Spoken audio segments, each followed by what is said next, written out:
For 3 hours, the world watched in silence. The embassy courtyard was a cage of fear. Hostages kneeling, guards frozen in panic, and one woman standing in the corner unnoticed.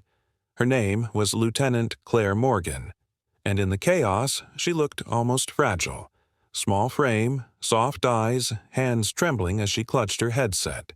To everyone there, she was just the mission store clerk, the one who handled rations, paperwork, and mail. But that was about to change. Before I tell you what happened next, tell me in the comments where you're rewatching from. I love knowing who's listening. The operation had gone wrong fast. A diplomatic visit turned ambush.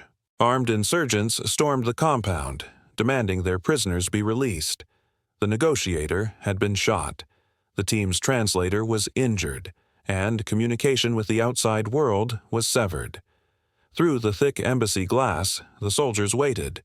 Tense, desperate, Claire sat among them, silent, her breathing steady. She'd been mocked for it before, her quietness. "Morgan doesn't talk much," they'd tease. "You'd think she's scared of her own voice." But they didn't know her story. No one did.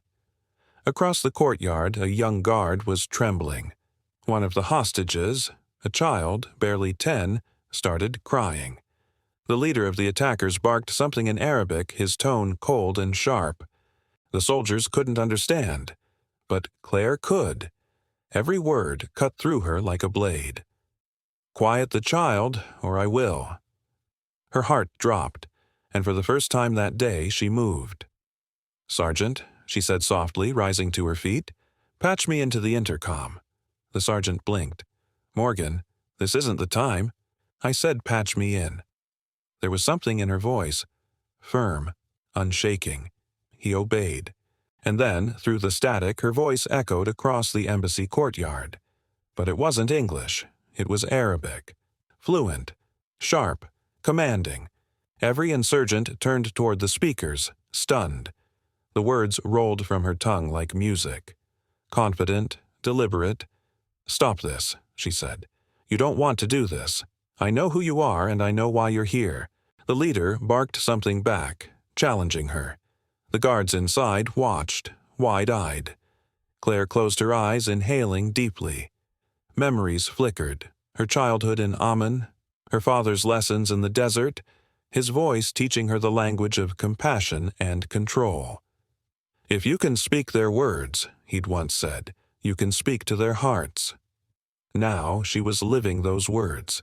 The insurgent leader's voice trembled as he replied, "You think you understand us?" "I don't think," she said softly through the mic. I know you're scared. You think this is the only way the world will listen. But killing them won't make them hear you. It will make them forget you." The courtyard was silent.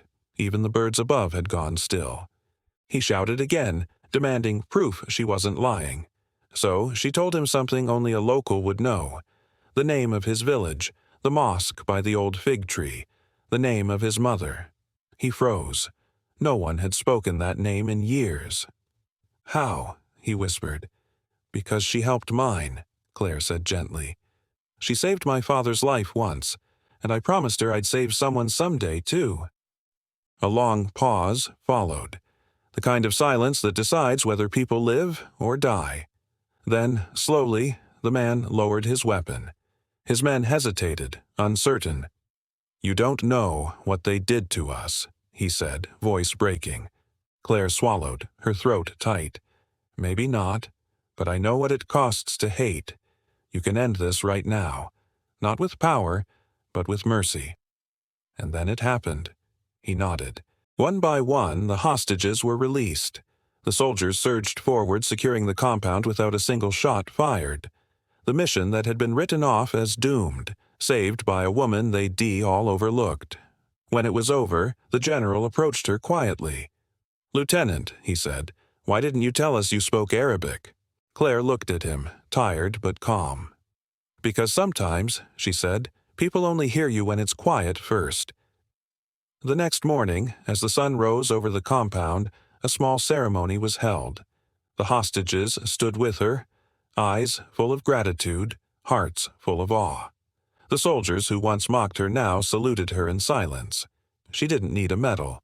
She didn't even need the praise. All she needed was to know that, when it mattered most, her quietness became her strength. Because true power doesn't shout. It listens. Because courage doesn't vanish. It waits, and it finds its way back. And somewhere, beneath the same desert sky where her father once taught her to speak with grace, a quiet wind carried her voice, steady, gentle, unforgettable. If Claire's story touched you, take a moment to subscribe to Whispered Words. Leave a comment telling us where you're watching from. And remember, sometimes the quietest voices are the ones that change everything.